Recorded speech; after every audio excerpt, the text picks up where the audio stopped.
한 번 듣고 5번 이해하는 한국사. 안녕하세요. 한다한국사 이다지입니다. 24번째 강의 1920년대 첫 번째 시간으로 만나게 되었습니다. 자, 오늘의 주요 테마는요, 여러분. 이거 딱 보면 약간 어떤 느낌이세요? 주요 테마는 거짓말입니다. 이런 얘기가 있어요.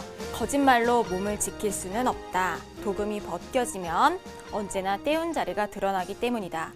1920년대 일본은 벗겨지는 도금을 들키지 않으려고 계속해서 거짓말을 하고 우리는 그 안에서 민족이 분열되는 안타까운 모습들이 펼쳐지게 됩니다.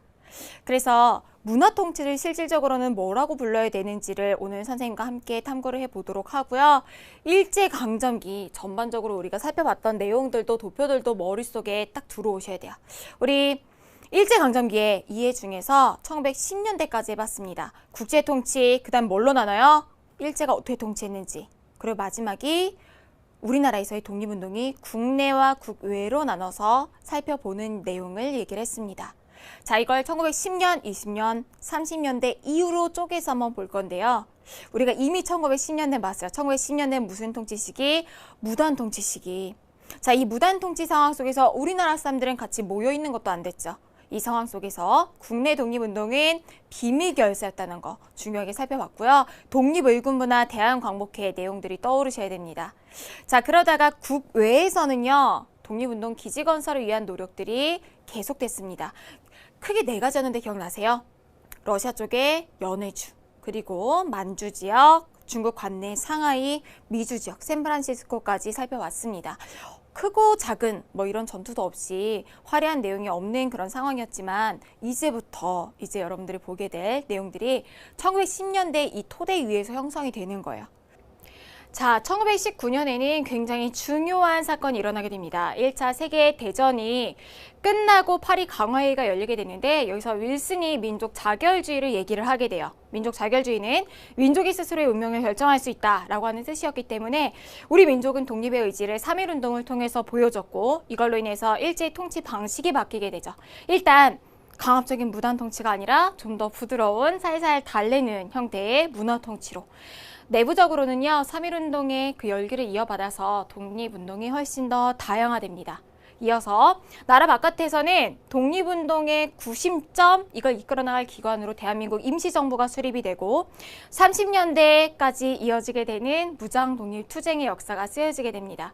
그러다가 또 하나의 큰 흐름이 변화가 있게 되는 게 바로 대공황이었어요. 1929년 경제 대공황이었는데 이 경제 대공황으로 인해서 이걸 극복해보고자 일제는 전쟁을 일으키게 됩니다. 만주사변, 중일전쟁, 태평양 전쟁까지 이어지게 되는데요.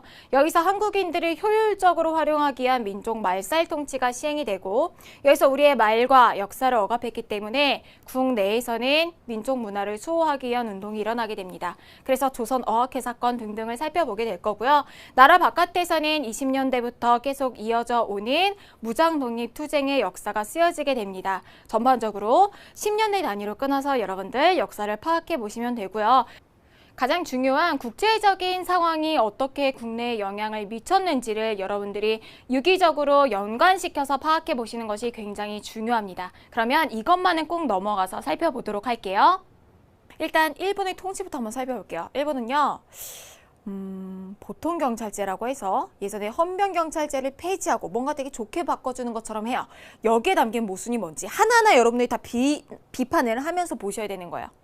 산미증식 계획이라고 하는 우리나라의 경제수탈 정책을 시행을 하는데 생산량은 늘어요. 산미 말 그대로 쌀 생산을 늘리겠다는 계획인데 생산량은 늘어요. 근데 뭐가 문제인지 파악해 보셔야 되고요. 학생운동, 대중운동의 일환 중에서 학생운동이 두드러집니다. 6.10이라고 읽으면 안 돼요, 여러분. 60만세 운동. 선생님 깜짝 놀랐던 게 3.1운동을 3.1이라고 읽는 거예요. 의외로 많죠. 60만세 운동. 학생들이 주도가 돼서 사회주의계도 같이 참여를 하고 민족주의계도 참여를 했던 운동이었습니다. 3.1운동 이후 최대의 이제 독립운동은 광주학생 항일운동이었어요. 만세운동으로. 학생들이 어떤 역할을 했는지를 살펴보도록 하겠습니다. 대중운동의 일환으로요.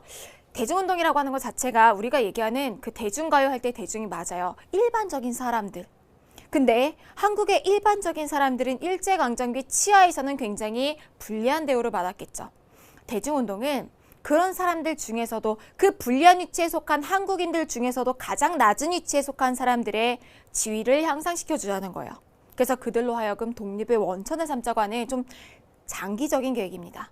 대중들은 누가 있을까요? 더 소외된 사람들, 어린이, 여성, 예전에 백정 출신이었던 가문의 사람들, 이런 사람들에 의한 운동이 일어나게 되는데요. 소년운동, 어린이들을 위한 운동들을 살펴보게 될 거고, 그 주도의 인물로 방정환을 보게 됩니다. 그 후에는 여성운동을 주도해 나갔고요. 형평운동은 백정 출신이었던 사람들이 일으켰던 운동이죠. 자, 대중운동의 흐름이 있다면 의열투쟁도 가장 중요한 주제 중에 하나인데요. 국내 독립운동의 다양한 모습 중에서 하나의 방법이 의열투쟁이었습니다. 정의로운 거사라고 해서 폭탄 테러 아니면 일제 주요 요인 암살 같은 작전을 수행을 했는데 의열단이라고 불렸고요. 주도에 나간 사람이 김원봉이었고 관련된 인물로 나석주, 동양척식 주식회사에 폭탄을 던졌던 인물들을 살펴볼 겁니다. 자, 관련해서 실력 양성운동, 우리 이미 이전에 개학에서 살펴봤던 내용인데 애국개몽운동의 연장선이었어요. 우리가 실력이 양성이 되면 독립을 할 수 있다라고 생각한 거니까 어느 부분이었어요? 교육과 경제 부분. 자, 경제 부분에서는 우리 물건, 신토부리 우리가 쓰자라고 하는 물산장려운동이 전개가 됐고요. 교육 부분에서는 고등교육을 위한 밀립대학 설립운동이 실시가 됩니다. 관련해서 분화로드는 20년대가 아니라 30년대로 이어져요. 그런데 이 흐름에서 이어봐야 되기 때문에 오늘 다룰 거고요. 문맹대치운동입니다. 말 그대로 실력 양성하자. 자, 그런데 이들이 주로 주장한 것은 자본주의입니다. 경제적 불평등이 당연해요. 왜냐면 실력이니까. 실력이 있는 사람은 많이, 실력이 없는 사람은 적게 가진 게 당연하죠. 자본주의를 지향을 한다면 반대로 반대편에 있는 게 바로 사회주의죠. 경제적 평등을 지향해요. 그래서 사회주의에서는 이런 안 좋은 위치에 있는 사람들의 쟁의, 파업을 통해서 독립을 쟁취하고자 합니다. 자세한 내용은 좀 이따 살펴보고요. 조선공산당이 사회주의 사상으로 인해서 형성이 되고 원산총파업 같은 것들이 일어나죠. 파업이 들어가거나 쟁의가 들어가면은 사회주의 운동 계열이에요. 관련해서 암태도 소작쟁이, 농민들에 의해서 일어났던 것을 볼 수 있습니다. 그런데 영원히 이렇게 두 개의 방향으로 갈 수는 없어요. 어쨌건 우리의 가장 큰 목표는 항일운동이니까 이 두 세력이 합치게 되는 모습도 보게 되는데요. 그 배경이 되는 사건이 바로 치안유지법이었습니다. 사회주의를 탄압하기 위해서 일본이 치안유지법을 만드니까 사회주의는 합법적으로 활동할 공간이 필요해져요. 그래서 탄생하게 된 것이 민족유일당운동, 신간회가 탄생하게 됩니다. 굉장히 중요해요. 특히나 남한과 북한으로 나뉘어져 있는 우리 사회에 또 시사하는 바가 굉장히 크게 되겠죠. 자, 이 시기에 처음 시작된 사회주의와 민족주의, 그러니까 자본주의 계열의 합당운동이었던, 합작운동이었던 신간회의 내용을 마지막으로 하면서 1920년대를 오늘 정리해보고자 합니다. 자, 그럼 우리 하이라이트 넘어가서 자세한 내용들 살펴볼게요.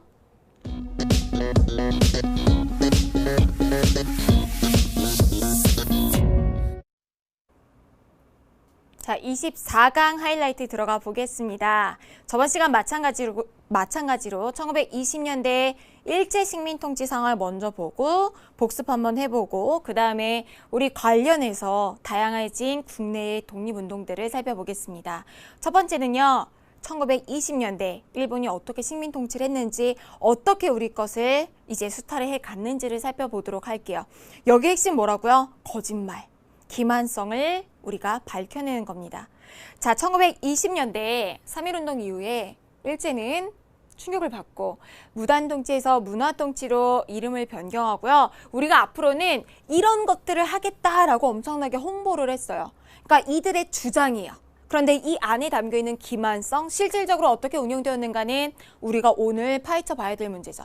우선 첫 번째로 무단통치에서 우리를 다스리는 우리 나라를 식민 지배했던 가장 대표적인 기구가 조선총독부였고 총독은 딱 누구만 될 수 있었어요? 무관만. 그러니까 일제가 이제부터 얘기하는 거예요. 이제부터는 20년대부터는 문화통치니까 문관총독이 가게 해줄게 라고 얘기합니다. 이제부터는 문치를 할 거야. 문화통치를 할 거야 라고 얘기하면서 문관총독의 임명이 가능해졌다라고 하는 걸 홍보해요. 그런데 실제로 어땠을까? 그 기만성을 봐야 된다는 거죠. 1945년에 광복하죠. 그때까지 단 한 명도 문관총독이 온 적이 없습니다. 심지어 이렇게 표방하고 난 다음에는 뭔가 이렇게 거짓 액션이라도 한 2개월만 임명을 하더라도 문관 총독을 보낼 것 같은데 그때 온 사이토 마코토도 무관이었어요. 둘째, 헌병경찰, 우리를 무력으로 진압하던 헌병경찰 제도를 폐지하고 이제 뭐를 만들겠다고 하냐면 우리도 이제는 정말 보통 경찰로 너희들을 통치할 거다라고 얘기를 해요. 보통 경찰제에 조선 태영령이 없어진 건 너무 당연한 거죠. 이거는 이들이 뭔가 홍보를 해야 될, 주장을 해야 될 내용이 아니니까 차치하고라도 보통 경찰제와 헌병경찰제도 폐지에 대해서는 살펴볼 필요가 있어요. 실질적으로 헌병경찰제도는 폐지가 됐지만 경찰에 들어가는 인원수, 거기에 들어가는 비용, 그 숫자는 훨씬 더 증가합니다.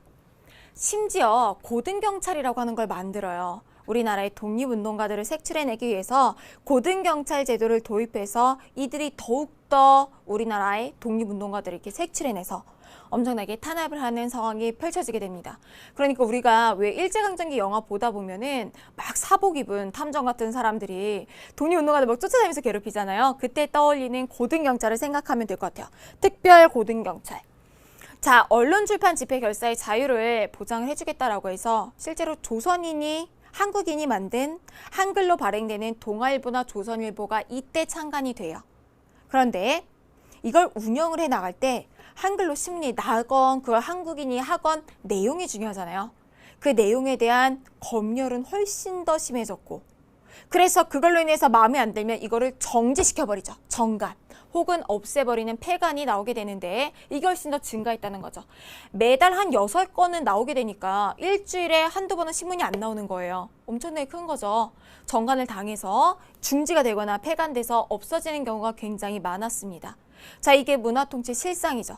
그럼 실제로 도대체 문화통치라고 해서 이들이 얻으려고 했던 건 뭘까? 국제 정세 혹은 시민 통치를 좀 더 장기적으로 끌어나가는 거, 무단 통치에 대한 불만이 많으니까 좀 더 일본이 문화 통치를 하겠다고 한 거는 교묘하게 머리를 쓴 거예요. 이때 실제 그 지침으로 내려왔던 게 있습니다. 이건 여러분들 교재에 없어요. 그냥 보고 지나가신 자료면 돼요. 교과서에도 실려있지 않으니까. 사이토 마코토 총독이에요. 총독이 이걸 내려요. 친일파 양성 지침. 자, 문화통치라는 이름하에 실은 뭘 하려고 했던 거예요? 민족 사이를 분열시키려고 했던 거예요. 친구들 사이에 분열시키려면 뭐가 제일 좋죠? 이간질, 뒷담화 해서 서로 사이 안 좋아지게 만들고 한 부류는 혜택을 줘서 친일파로 만들고 서로를 분열하면 똘똘 뭉치지 못하겠죠. 막 너무 치사스럽지 않아요? 친일파를 양성하는 지침이 있다는 것 자체가. 친일파 양성 지침 보면은 핵심적인 친일 인물을 골라서 그 인물로 하여금 귀족, 양반, 부호, 이제 부자, 이 토지 가지고 있는 사람, 실업한 사람이 아니라 이 자기 산업을 채로 운영하는 자본 같은 사람이죠. 교육가, 종교가에 침투해서 개국과 사정을 참작해서 각종 친일단체를 조직하게 합니다. 그러니까 친일파의 타겟이 된 유형을 분류를 해보면요. 조선총독부의 관리가 되거나 이렇게 일자리를 통해서 일본과 연결되어 있거나 아니면 학자, 일본과 관련된 대학을 나온 사람들, 그러니까 일본의 사상에 물들어 있게 만드는 사람들이거나 문학가나 예술가도 상당히 많았고요. 언론인도 많았습니다. 그리고 종교계에도 침투를 했어요. 자, 이분법적으로 분류해보자면요. 잘 사는 쪽, 못 사는 쪽, 잘 사는 사람들. 많이 배운 사람, 못 배운 사람, 많이 배운 사람. 사회에서 잘 나간 사람, 못 나간 사람, 잘 나가는 사람을 친일파로 만든 거예요. 그러니까 당시에 친일파들은 일본 세상에서는 훨씬 더 살기가 좋아져요. 그러니까 일제 식민 통치에 적응하게 되고 오히려 사회 지도적인 위치에 서서 일본과 관련된 식민 통치를 장려하는 그런 활동들을 하게 된 1920년대가 가장 변절자들이 많이 나온 시대입니다. 자, 경제적으로 어떻게 뺏어갔을까요? 이때 가장 중요한 계획은 산미 증식 계획이에요. 쌀을 생산량을 늘려서 증식하겠다는 말 그대로 쌀 생산 증산 계획입니다. 왜 이런 걸 했을까? 1차 세계대전이 끝난 다음이잖아요. 여기서 일본 어떻게 했어요? 이겼어요. 그럼 전쟁 과정 중에 물자를 엄청 많이 만들어내고 끝나고 난 다음에도 엄청난 승전국으로서의 혜택이 있습니다. 그러니까 예전에는 처음에 1910년대만 해도 한국과 그렇게 큰 차이가 나진 않았던 일본이 이젠 우뚝 경제적으로 올라서게 된 거예요. 그래서 산업화가 되니까 사람들이 농장이 아니라 공장에서 일하게 되겠죠. 그러니까 쌀 생산이 부족해지니까 부족한 쌀을 한국에서 메우려고 한 겁니다. 그래서 산미증시 계획이 일어나는데 학생들 중에 이런 학생도 있어요. 자료를 보면은 쌀 생산량이 실제로 늘어나요. 한번 볼까요? 교과서에 실린 자료에 실제로 생산량이 이렇게 늘어나요. 선생님, 생산량이 늘어나면 더 좋은 거 아니에요? 생각하는 거죠. 근데 잘 보세요. 생산량이 들쭉날쭉하지만 대체적으로 그래프가 뭐 이런 정도로 그려질 수가 있죠. 그런데 생산량 대비 일본으로 팔려나간 양은요, 속도가 훨씬 빨라요. 그러니까 여기에서도 볼 수 있는 게, 보면 증산이 된 건 맞아요. 쌀 생산은 증가를 했지만 뺏어간 게 더 많다는 거예요. 그러면은 증산된 만큼만 가져가는 게 아니라 더 많은 양을 목표 수탈량으로 뺏어갔다면 우리나라 사람들은 뭘 먹었을까? 그걸 보여주는 그래프가 있어요. 당시에 평균 쌀 소비량을 보면은 조선과 일본을 보면 20년대에 점점 조선이는 쌀 생산 늘었지만 소비가 줄어들고 일본은 그대로 유지가 돼요. 그러니까 우리나라 사람들은 우리가 지은 쌀인데 일본으로 헐값에 팔려나가고 먹을 쌀이 없는 거예요. 그러니까 나중에 어떻게 되냐면 백점토에 그 점토 있잖아요. 흙에다가 좁쌀 가루를 섞어가지고 막 죽처럼 만들어 먹고 막 그렇게 돼요. 그러니까 이제 막 한국인들이 막 죽어나가니까 일본에서도 이렇게 되면 안 되니까 만주에서 가축 사료 같은 거를 수입해서 먹이는 그런 상황이 발생하게 됩니다. 이게 산미 증식 계획이에요. 이것뿐만이 아니라 이때 되면은 경제적으로 굉장히 성장을 했잖아요. 여러 가지 제도를 손봅니다. 일단 회사를 예전에는 허가제로 시행을 했어요. 그런데 선생님이 1910년대 얘기를 안 했던 게 허가제였지만 실질적으로 일본의 회사가 막 생겨난 것도 아니에요. 허가제를 한 이유 중에 하나가 일본인이 한국에 진출해서 기업을 많이 세우는 걸 막기 위해서였어요. 1910년대는 일본도 그렇게 경제적으로 발전을 안 했는데 다 자본이 한국으로 빠져나가 버리면 안 되니까 다 이렇게 판단을 하고 허가제를 했던 거예요. 그런데 이제 1910년대가 일본이 초등학생이었다면 20년대는 대학생으로 우뚝 올라섭니다. 그러니까 이제 더 이상은 이런 것을 허가를 통해서 통제할 필요가 없는 거죠. 회사령을 폐지하고 이제는 조선총독부에 신고만 하면 돼요. 그럼 우리나라의 민족 자본은 많이 생겼을까? 그렇지 않아요. 일본 자본이 7에서 80%, 한국인 자본은 10% 정도밖에 안 돼요. 오히려 더 열악한 상황 속에 놓이게 되는 거죠. 자, 그러면 왜 도대체 신고제로 우리나라 이제 그런 것들을 통제를 안 했을까도 생각을 해보면 문화 통치를 표방을 하는데 오히려 경제적으로 훨씬 앞서 나가고 있는데 이걸 통제하면은 역효과죠. 살살 달래면서 끌어나가려고 하는 게 문화 통치였습니다. 또 많이 만들어낸 물건을 팔아내야 되잖아요. 일본은 유일한 식민지. 한국에다가 물건을 많이 팔기 위해서 관세도 폐지해요. 나라 간에는 원래 세금이 붙어야 되는데 세금도 없게 하면서 일본 물건이 대량 들어오게 됩니다. 그러니까 우리나라의 민족 자본은 정말 씨가 말라가는 거죠. 이 민족 자본을 살리기 위한 운동들이 조금 있다가 나오게 됩니다. 자, 관련해서 키워드들 다시 한번 정리해 볼게요. 일제는요, 1920년대 무슨 통치를 내세웠어요? 무단 통치에서 문화 통치로 바꾸면서 헌병 경찰 제도까지 바꿨습니다. 일본 내의 쌀 부족 현상을 해결하기 위해서 쌀 생산을 증식하는 게 산미 증식 계획을 실시했죠. 그 다음 일제는요, 이 운동을 계기로 무단 통치에서 문화 통치로 바꿨죠. 무슨 운동? 1919년 3.1운동입니다. 자, 4번 일제는요, 문화 통치를 내세우면서 이것의 임명이 가능하다고 선전하였으나 실제로 임명된 적은 없다. 문관 총독이 되겠죠. 자, 다음 산미 증식 계획의 결과 쌀이 증가한 양보다 뭐를 가져간 게 더 많아요? 목표 수탈량, 수탈을 간 게 더 많다. 한국 농민의 어려움이 가중되었다. 문화 통치계는요, 회사령이 폐지되고 허가를 받는 거에서 신고만 하면 되는 것으로 바뀌게 됩니다. 자, 관련해서 여기까지 보시면 1920년대 일제와 관련된 통치 내용은 모두 살펴보셨습니다. 그러면 이제 뭐가 남았어요? 우리가 어떻게 이거에 대응해 나갔는지 국내 독립운동을 살펴보게 되는데요. 국내 독립운동의 핵심은 딱 하나예요. 3.1운동 이후 다양해진 내용. 그 다양화는 독립을 원하지만 생각하는 길이 달랐던 사람들의 그 흔적들을 살펴보는 겁니다. 자, 3.1운동을 기점으로 해서 국내 독립운동은 이렇게 다양해졌어요. 실은 이게 다 하나로 모이면 좋죠. 그런데 선생님 생각하기에 하나로 모이게 되면 그것도 나름대로 위험한 것 같아요.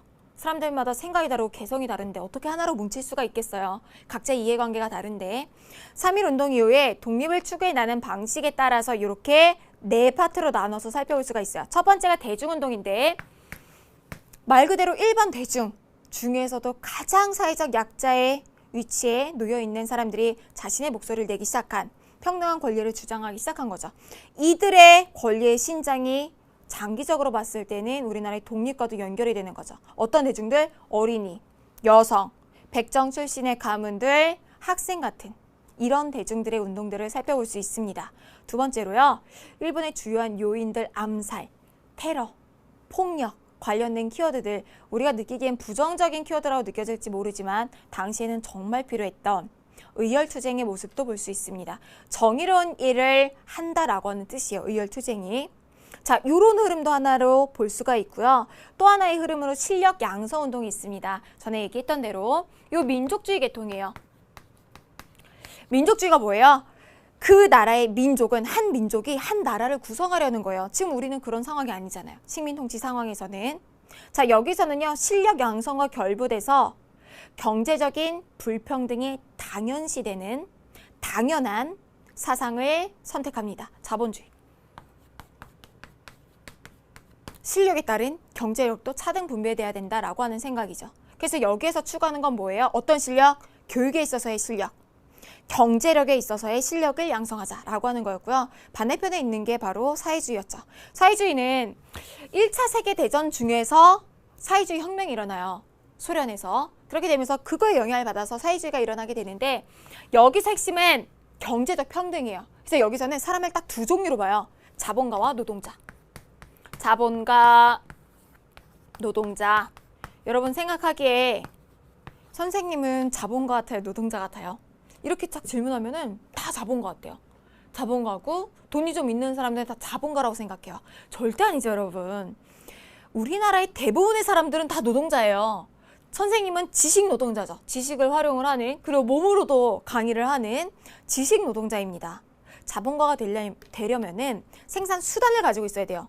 예를 들어서 삼성 같은 기업을 가지고 있다던가 나는 일하지 않아도 생산 수단을 소유하고 있으니까 노동자들이 일을 해서 내가 돈을 벌 수 있어야죠. 공장을 가지고 있다던가 아니면 뭔가 돈을 만들어내는 생산 수단이 있는 사람이 자본가입니다. 선생님 없어요. 노동자는 일해주는 모든 사람들은 진짜 다 노동자예요. 그래서 경제적인 불평등이 당연히 발생을 할 수밖에 없죠.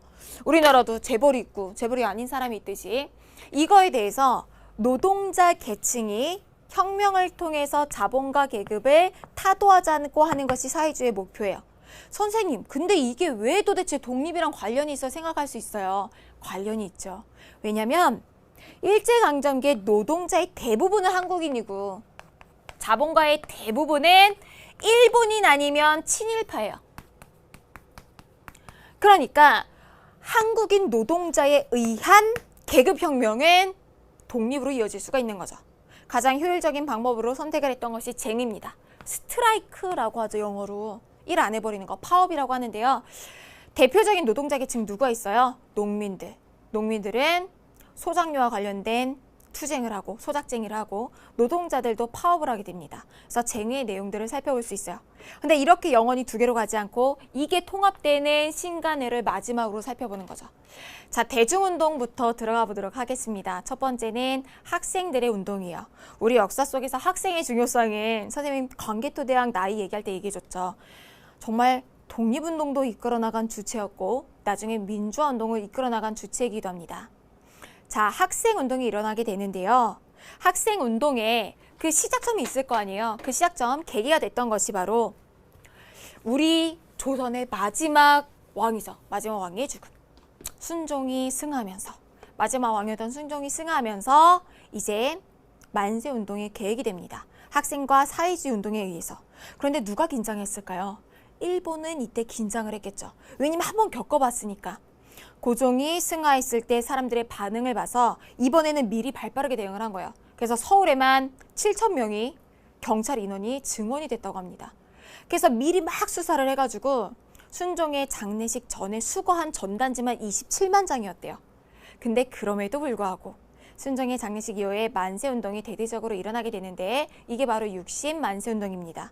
학생과 사회주의계가 주도하긴 하지만 이때 순종 장례식에 엄청난 인파가 몰리고 만세운동을 하게 되면서 여기에 민족주의, 우리 실력 양성운동으로 봤던 그 계통도 합류하게 돼요. 그러니까 이때 한번 생각이 완전 다르다고 생각했는데 나는 경제적 평등, 너는 경제적 불평등, 우린 같이 갈 수 없다고 생각했는데 한번 같이 해보는 경험을 60 만세운동에서 하게 되면서 이들이 합작하게 되는 계기가 되기도 해요. 그래서 60 만세운동 다음에 무슨 단체가 나오겠어요? 신간회. 네, 이거는 가장 나중에 배워볼 거고요. 그 다음에 학생운동이 또 발생하게 됩니다. 이 학생운동은 미리 얘기하자면 3.1운동 이후 최대 규모였어요. 당시에 우리나라의 광주 지역 있잖아요. 그 광주 지역의 인근에 있는 지방의 소도시들에서는 학교가 없으니까 광주로 이제 통학을 했어요. 학생들이 공부를 하려면. 거기에서 시작된 통학 열차 안에서 시작된 운동이 광주 학생 항일 운동이었습니다. 여기에는 한국인만 타고 있지 않을 거 아니에요. 일본인도 타고 있으니까 분위기가 되게 안 좋았대요. 열차와 역사 내 분위기가. 거기서 한 일본 중학생이 한국인 고등학생, 여학생의 머리채, 박교계 머리채를 휘어잡으면서 희롱하는 걸 보고서 박교계 사촌 동생이었던 박준재가 어디 지금 누나한테 그렇게 하냐라고 하면서 이제 혼을 낸 거예요. 그랬더니 어디 조센징 주제라고 상대가 받아치게 되고 참지 못했던 박준재가 주먹을 날리게 되죠. 상남자예요.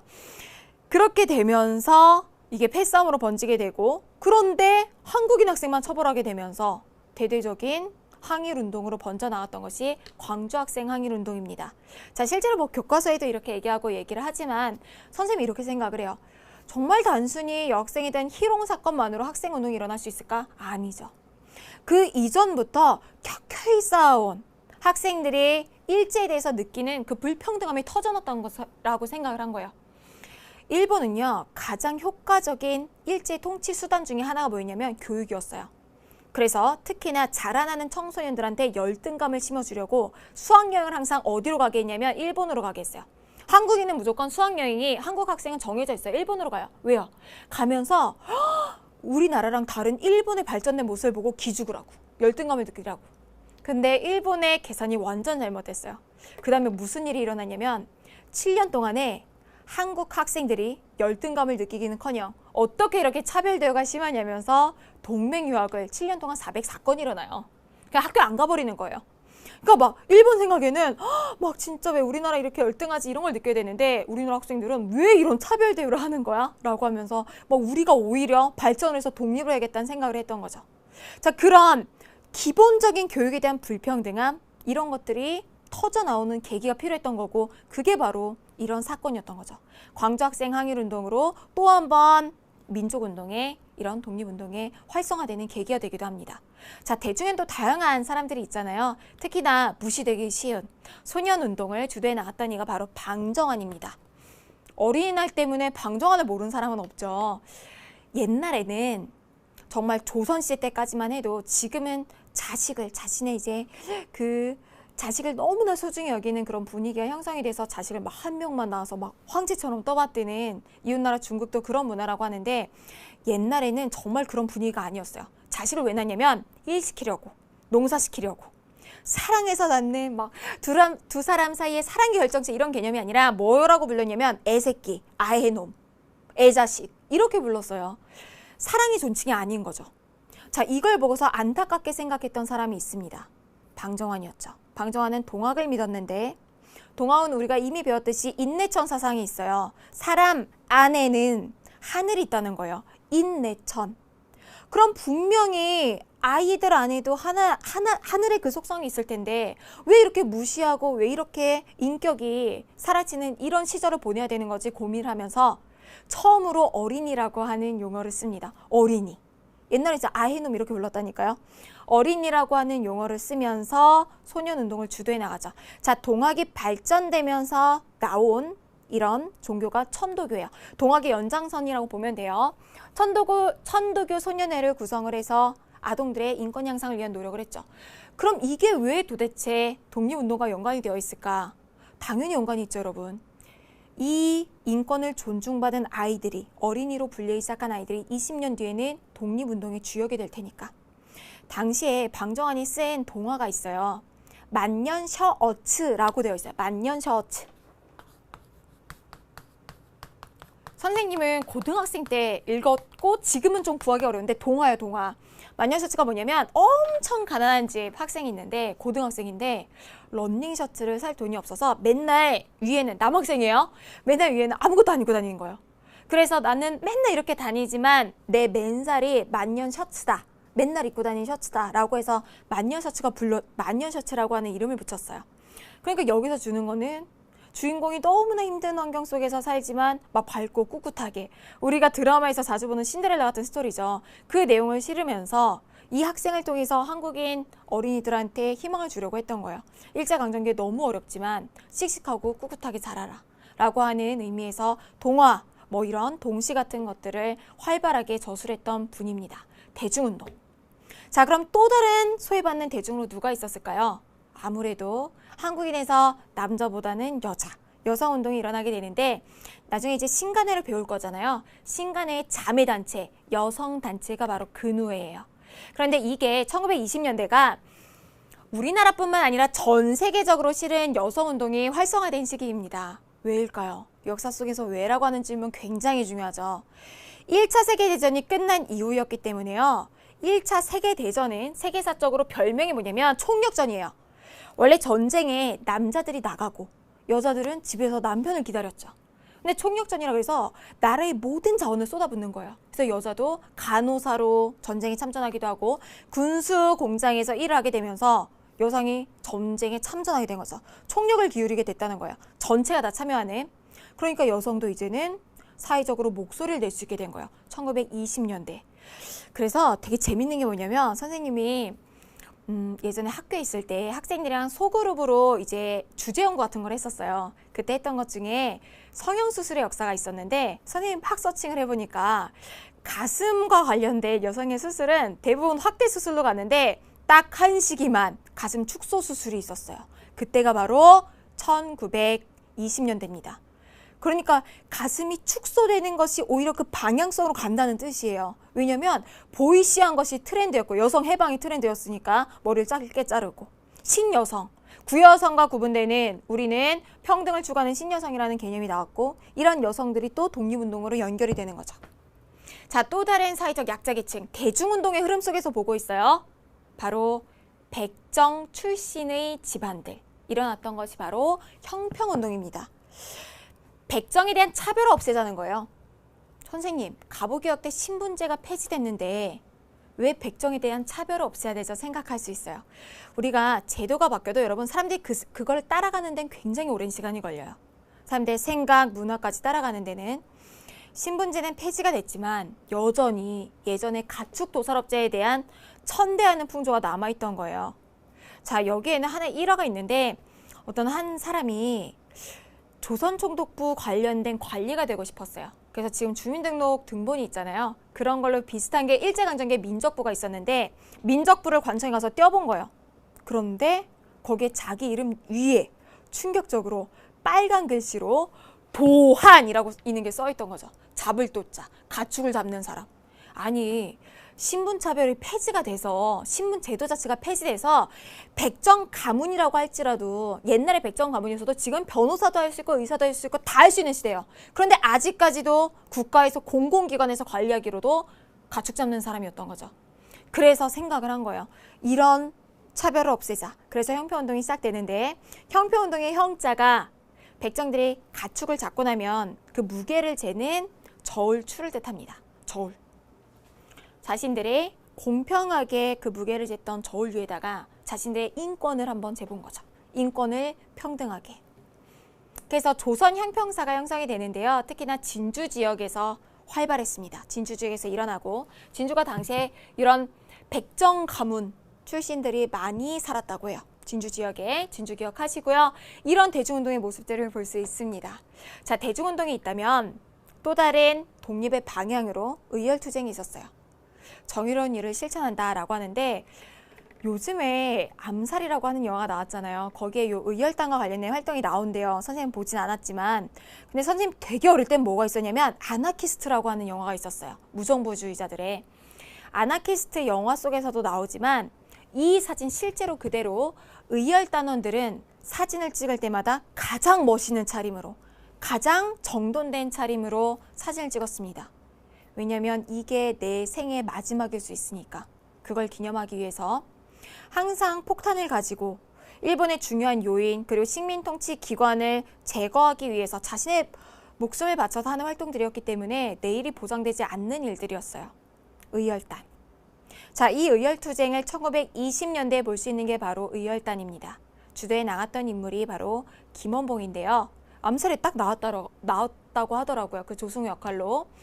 김원봉이 만주에서 조직한 의열단은 끝까지 한 명도 배신하지 않은 걸로도 유명해요. 그리고 우리나라 독립운동 역사 속에서 가장 많은 현상금이, 비싼 현상금이 걸려있던 인물이기도 합니다. 현상금을 보면 그 사람이 어떤 정도의 일을 했는지를 알 수 있어요. 그래서 의열투쟁을 실시해 나가는데요. 학생들 중에 이런 거에 되게 부정적인 친구들이 있어요. 폭력을 사용하거나 뭐 테러를 하거나 우리가 부정적인 이미지로 연관이 되니까. 근데 생각을 한번 해보세요. 이때 그럼 우리가 평화로운 방법으로 할 수 있는 게 독립을 쟁취할 수 있었을까?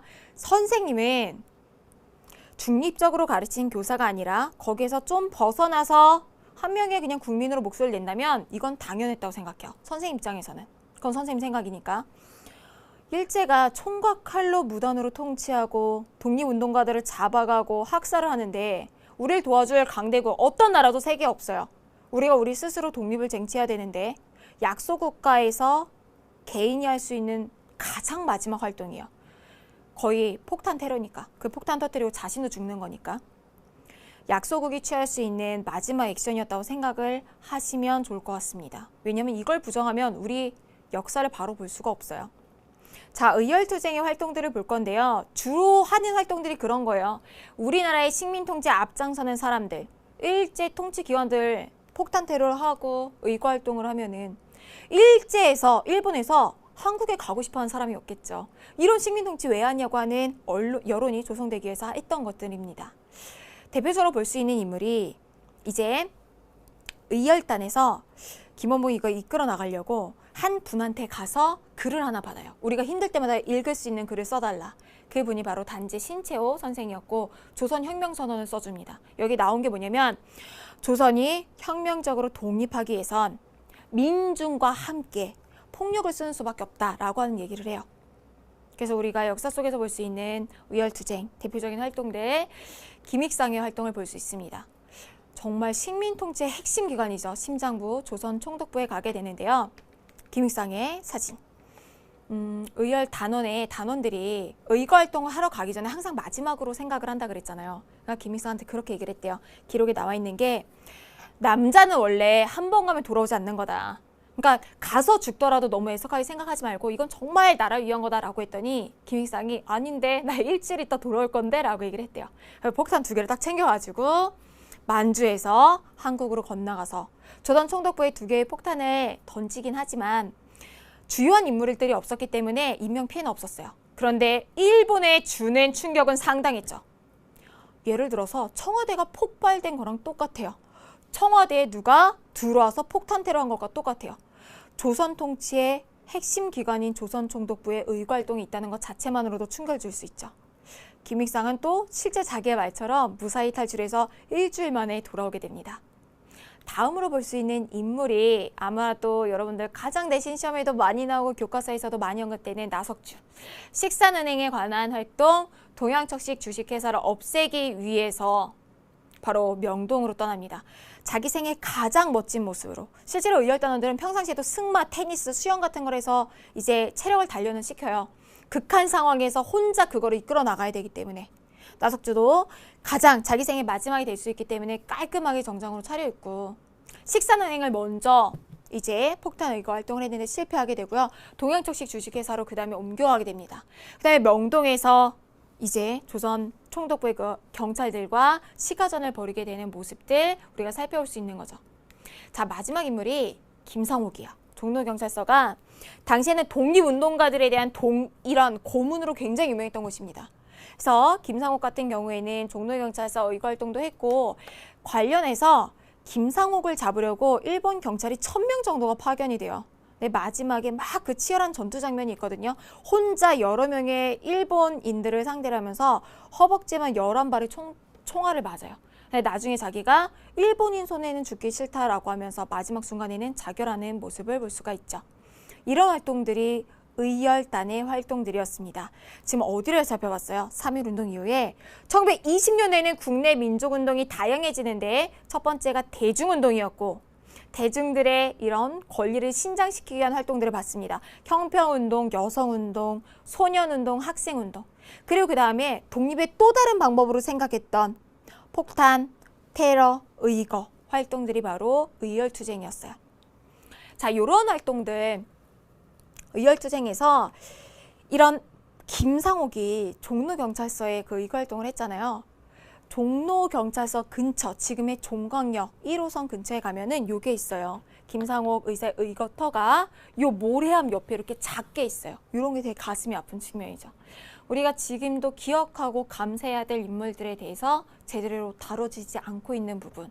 여러분들이 혹시라도 이 지역에 가게 된다면, 근처에 가게 된다면 잠시라도 그 순국 선열을 향한 마음을 이제 표현을 하는 것이 좋을 것 같습니다. 자, 관련해서 실력 양성 운동도 있었어요. 민족주의 계통, 목표는 교육과 경제에서의 실력 양성하자라고 하는 내용인데, 자, 민족주의라고 하는 것은 한국인은 한국인끼리 하나의 국가를 형성해야 된다는 거예요. 식민 통치가 아니라 자본주의 쪽이었습니다.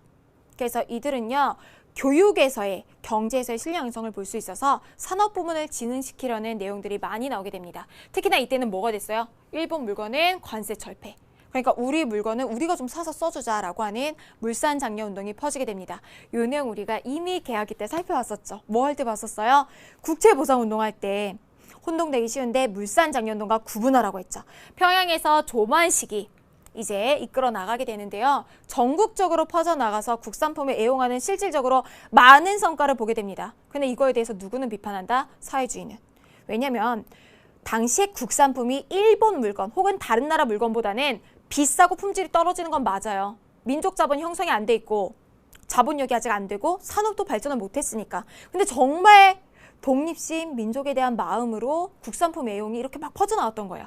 그러니까 물건을 적게 만들어놨는데 사려고 하는 한국인들이 많으니까 물건 가격이 올라지면서 사회주의자들이 생각하기에는 이건 자본가만 배부른 운동이라는 거죠.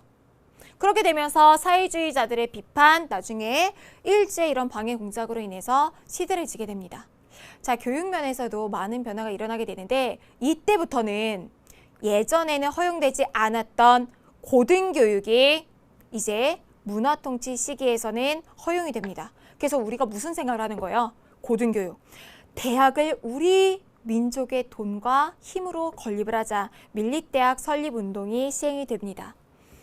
예전에는 막 그런 거 가르쳤어요. 1910년대는 풀뽑기, 막 돌거르기 이런 정말 우미나 교육이라고 하는 사람의 바보 만들기 교육이 시행이 됐다면 이제는 정말 고등교육을 실현하고 싶었던 거 있죠. 대표적인 인물이 서울에서 바로 이상제가 주도를 해 나가게 되는데요. 이상제라고 하면서도 선생님 그 뒤에 자꾸 선생님이 붙으려고 하는 게 선생님이 가장 존경하는 인물 중에 한 분이세요. 우리나라의 민족 본연의 교육을 하기 위해서 굉장히 애쓰셨고요. 유명한 일화가 있는 게 이상제 선생이, 이상제가 이완용 있죠, 매국노. 이완용한테 질문을 했대요. 혹시 일본 가서 살 생각 없냐고. 그러니까 이완용이 왜 그러시냐라고 얘기를 했더니 너가 있는 나라는 망하는 것 같은데 한국의 동료를 위해서라도 일본으로 가라라고 했다는 일화가 있습니다. 어쨌건 밀립대학 설립운동에서 그래서 뭐를 추구했냐면 한국인 한 명이 1인이 1원씩 모아서 1000만 원을 만들어서 고등교육기관, 대학을 설립을 하자고 했어요. 근데 요거 자체가 실현이 되기가 굉장히 어렵죠. 우리 자체가 굉장히 어려워. 1000만 원이란 돈이 지금도 크잖아요, 여러분. 그러면서 이런 거에 더불어서 자연재해와 더불어서 밀립대학 설립운동이 시들시들해져 가고 있을 때 일본이 방해 공작 겸 친일파 양성 겸 일본인들 교육기관으로 우리나라에 세웠던 대학이 경성제국대학입니다. 이것이 모태가 되어서 나중에 여러 학문 연구기관을 통합해서 지금의 서울대가 생긴 거예요. 이걸 얘기하면요. 막 선생님 저 이제 서울대 안 갈래요. 막 이런 학생도 있어요. 절대 아니죠, 여러분. 우리나라 주요 대학 중에서 친일과 관련된 색채가 없는 학교가 있을까 싶은 정도인데 옛날 일로 인해서 현재 이어지는 거를 여러분 잘 이해를 하면 돼요. 우리가 과거를 모르고 현재를 사는 게 아니라 이런 일이 있었으니까 지금은 민족교육기관이잖아요. 우리가 정말 잘 자라나서 우리나라를 이끌어 나가야겠다라고 하는 생각을 가지셔야 되죠. 자, 경성제국대학 설립. 밀립대학 설립 운동은 이걸로 인해서 실패하게 됩니다. 그런데 여기서 이런 목소리들이 나와요. 우리나라에 진짜 필요한 거는 고등교육이 아니다. 대학 교육이 아니라 지금 글자 못 읽는 사람들이 얼마나 많은데 실은 우리가 집중해야 될 것은 문맹률을 낮추고 사람들의 이제 정말 전반적인 수준을 끌어올리는 거다라고 하면서요. 20년대 후반에는 문자 보급 운동이 추진이 됩니다. 이게 그래서 실은 30년대로 넘어가요. 국내 독립운동 얘기를 할 때는. 근데 여기 연장선상에서 얘기를 해보면 조선일보에서는 문자 보급 운동을 추진을 하고 동아일보에서는 분화로드 운동. 둘 다 똑같아요. 농촌 뭐 이런 문맹률이 높은 지역에 가서 교육을 통해서 이런 것을 교육을 장려하는 운동들이었습니다. 자, 이게 실력 양성 운동의 흐름이었어요. 그러면 반대편에서 자본주의 반대편에 있는 사회주의에서는 어떤 운동들을 했을까? 자, 사회주의에서는요. 목표 자본과 타도였고요. 우리 살펴봤던 내용 주도는 농민, 노동자 그리고 사회주의 계열이었습니다. 사회주의가 원래는 없었다가 러시아 혁명으로 인해서 사회주의 사상이 들어오게 되고 1920년대에 조선공산당이 설립이 돼요. 그런데 일본인은 이 사회주의를 굉장히 싫어했어요. 위협적이잖아요. 일을 안 해버리는 거. 그리고 이게 자칫하면은 폭력투쟁으로 이어질 수 있으니까. 자, 대표적인 것들을 살펴보면요. 자, 농민들의 소작쟁이가 많이 있었습니다. 농민쟁이, 여기 소작쟁이 같은 말이에요. 대표적인 소작쟁이로 암태도 소작쟁이가 있는데 암태도라고 하는 사람이 엄청나게 악질지주가 살았대요. 조병각 같은 사람이. 악질지주가 살아서 소작료 있잖아요. 토지를 빌려준 대가로 받는 거를 1년 농사의 80%, 80%를 가져갔대요. 그러니까 농민들이 너무나 이거 살인적이다, 낮춰달라고 해도 들어주지도 않고 친일 지주니까 친일 이 일본 기관에서는 농민들 말을 들어주지 않아요. 그러니까 농민들 어떻게 하냐면 배를 타고 전라도에 그 목포 재판소 앞으로 갑니다. 그래서 거기에서 파업을 하고 이제 항의를 하는 거예요. 그런데 자칫해서 잘못해서 이런 집회를 열게 되면은 불법이라고 해서 잡혀갈 수가 있으니까 당시 유행했던 게 뭐냐면 아사동맹이요. 굶어 죽는 동맹. 단식투쟁을 해요. 그러니까 단식투쟁 기세가 너무 맹렬하니까 일본인들도 일본 그 관리들도 이 시체를 수십 구를 치우게 생긴 거예요. 그래서 나중에는 이 소작쟁이를 인해서 소작료가 40%까지 내려가게 됩니다. 노동자들에서도 노동쟁의가 일어나게 되는데 대표적인 것으로 원산 총파업이 있습니다. 일을 안 해버리는 거예요. 자, 그러면 이런 변화들, 쟁의에 있어서도 처음에 20년대에서는요. 처음에는 합법적인 범위 내에서 정말 생존권을 위한 투쟁이었다면 30년대에 가면은 이것이 좀 더 거세지면서 비합적이고 폭력적이고 항일 투쟁까지 이어지는 거죠. 그런데 자본주의랑 사회주의랑 계속 이렇게 따로 갈 수 없다고 했어요. 이 둘이 만나게 되는 그 지점이 생깁니다. 그게 바로 신간인데요. 각자의 입장을 살펴볼 필요가 있어요. 우리가 실력 양성운동, 민족주의 계열이라고 배웠어요. 그런데 실력 양성운동은 한 가지 엄청난 약점이 있습니다. 실력을 양성시켜서 독립을 하자는 거니까 거꾸로 생각하면 뭐예요? 우리가 실력이 없으니까 식민지야. 그러니까 나중에는 실력 양성운동자, 민족주의 계통에서는 일제에 타협하는 사람들이 나오게 됩니다. 이들을 타협적 민족주의라고 하는데 대표적인 인물 이광수 같은 사람 있죠. 일제 이제 친일 활동을 하게 되면서 막 글도 써주게 되고 자 이런 타협적 민족주의에 반대해서 우리 끝까지 민족주의 정신 잃지 말자라고 했던 사람들이 비타협적 일본에 타협하지 않는 민족주의 세력을 형성해요. 누가 고민일까? 이쪽이 고민이죠. 이들과는 이제 결별해야 되는데 자기들만으로는 너무나 세력이 약해요. 비타민 계열. 더군다나 여기에 이 사회주의 쪽도 고민이 있었어요. 사회주의 쪽은 막 활발한 쟁의 활동을 하니까 일본에서 사회주의 운동을 탄압하기 위해서 사회주의 운동가들을 잡아가는 법을 만들어요. 그게 치안유지법이었어요. 그러니까 사회주의 쪽의 고민은 이거예요. 어떻게 하면 합법적으로 공개적으로 활동을 할 수 있을까? 민족주의 계열의 비타민 계열은 이런 고민을 했죠. 어떻게 하면 저 기회주의자들이랑 떨어져서 활동을 할 수 있을까? 그래서 이 둘이 만나게 되는 겁니다. 민족유일당 운동. 그래서 신간회가 탄생하게 되는데 굉장히 중요하죠. 자, 신간회는요, 일단 합법적이에요. 합법적이에요. 민족주의 계열이 들어갔기 때문에 공개적으로 전국의 지혜를 두고 만주와 일본에도 일부 지혜를 뒀습니다. 민족 유일당 운동. 민족은 당 여러 개가 아니라 하나로 힘을 합쳐야 된다라고 하는 운동이었고요. 실질적으로 의미가 굉장하죠. 일제 독립기에 생각이 그렇게 다른데도 공동의 목표를 위해 손을 잡았으니까. 근데 생각을 해보세요, 여러분. 한국이랑 일본이랑 사이가 아무리 안 좋아도 외계인이 지구를 침공하면 일본과 손을 잡지 않을까요? 그런 개념으로 이해하시면 될 것 같아요. 서로가 생각과 이념과 지향하는 바가 달라도 더 큰 악이 있으니까 손을 잡는 거죠. 자, 활동들을 보면은 활동 강령을 보면 일단 비타협적 민족주의자들이 추구했던 거, 타협적 민족주의자들, 친일파들이 배격하고자 했어요. 이 친일파들을 뭐라고 표현하느냐? 기회주의자들. 그리고 사회주의건 자본주의건 서로 간에 대단결해야 된다. 거기에 나아가서 정치적으로 경제적으로 깨어 있어야 한다는 걸 주장했습니다. 광주학생 항일운동의 진상조사단을 파견해요. 그래서 시험에 엄청 많이 나온 게 이거죠. 60만세 운동으로 이후에 사회주의랑 자본주의가 함께하는 기회 신간회가 성립이 돼요. 그런 다음에 이 신간회에서 광주학생 항일운동으로 진상조사단을 파견하는 이 시간적인 흐름이 중요해요. 그리고 원산총파업도 지원을 해줍니다. 그런데 나중에는 사회주의 계통에서 먼저 떨어져 나가기 시작해요. 서로 간의 생각이 너무 다르니까 삐걱대기 시작하고 당시 전 세계적인 사회주의 노선도 이게 바뀌게 되면서 서로의 발전을 위해서 헤어지게 되죠. 이거를 해소라고 합니다. 자, 이렇게 1920년대 신간회까지 살펴봤어요. 관련된 내용들 정리해 볼게요.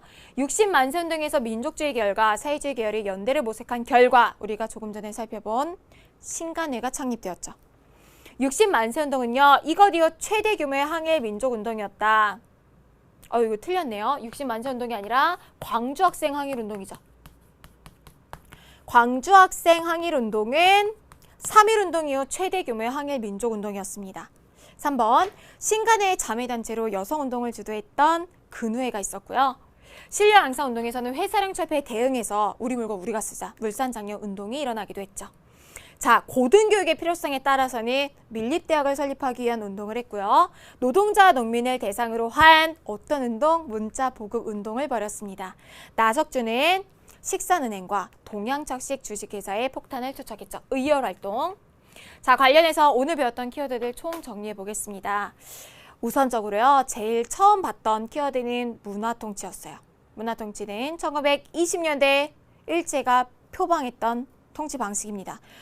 여러 가지 기만성이 포함되어 있었는데 그중에서도 헌병경찰 없애고서 뭐 설치한다 그랬어요? 보통경찰. 보통경찰이 등장하긴 했지만 경찰의 수, 관련된 관청, 비용 등은 크게 증가했다는 걸 얘기를 했습니다. 자, 문화통치의 보통경찰제도 볼 수 있었고요. 당시에 사상가들, 사회주의 사상가들을 탄압하기 위해서 만들었던 법, 치안유지법도 연관해서 생각해 볼 수가 있죠. 경제적으로는 어떤 수탈들이 있었어요? 이거가 연관해서 산미증식계획이나 회사령 없애고 신고제 같은 내용들 생각해 볼 수가 있죠. 자, 이거에 대응해서 1920년대는 굉장히 다양한 민족운동, 독립운동이 시작이 됩니다. 첫 번째로 우리 학생운동, 대중운동 중에서도 학생운동 살펴볼 수가 있었는데요. 60만세 운동 같은 경우에는 광주학생 항일운동과 더불어서 학생들이 주도했던 운동이었습니다. 60만세 운동 이후에 신간회 이후에 광주학생 항일운동 기억을 하시고요.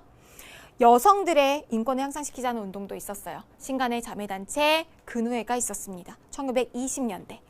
자, 마찬가지로 대중운동의 흐름 속에서 가장 소외됐던 계층, 바로 백정 출신의 가문에서 시행했던 형평운동도 살펴봤었는데요.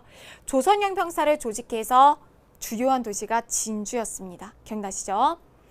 자, 이런 운동들이 일어났었고요. 의열투쟁도 있었어요. 이전까지 대중들의 운동이었다면 폭탄 의거 활동.